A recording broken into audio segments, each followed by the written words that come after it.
মাত্র ৯ বছর বয়সে প্রথম দেখা, তখন কে জানতো সেই ছোট্ট বন্ধুত্ব একদিন বিশ্ব ফুটবলের সবচেয়ে সুন্দর প্রেমের গল্প হয়ে উঠবে। হ্যাঁ, আমি বলছি লিওনেল মেসি আর অ্যান্তোনেলা রেকুজ্জোর কথা। ছোটবেলা থেকে একে অপরকে চিনতেন তারা, সময়ের সঙ্গে বন্ধুত্বে বদলে যায় ভালোবাসায়। এরপর দীর্ঘ পথ চলা শেষে ২০১৭ সালে বিবাহ বন্ধনে আবদ্ধ হন এই তারকা জুটি। আজ লিওনেল মেসি শুধু একজন ফুটবলার নন, তিনি কোটি কোটি মানুষের অনুপ্রেরণা। বিশ্বকাপ, ব্যালন ডি'র, অসংখ্য ট্রফি সবকিছুই জিতেছেন তিনি। কিন্তু মেসির সবচেয়ে বড় শক্তি হিসাবে সবসময় পাশে ছিলেন অ্যান্তোনেলা। সুখে দুঃখে, জয় পরাজয়ে তিনি কখনো মেসির হাত ছাড়েননি। তাদের ভালোবাসার গল্প প্রমাণ করে সত্যিকারের সম্পর্ক শুধু খ্যাতি বা সাফল্যের উপর নির্ভর করে না।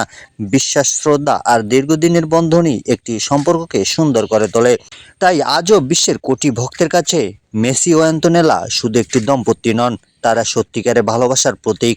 ছোটবেলার বন্ধুত্ব থেকে শুরু করে আজকের এই অসাধারণ যাত্রা, তাদের গল্প সবসময় মানুষের হৃদয়ে জায়গা করে নেবে।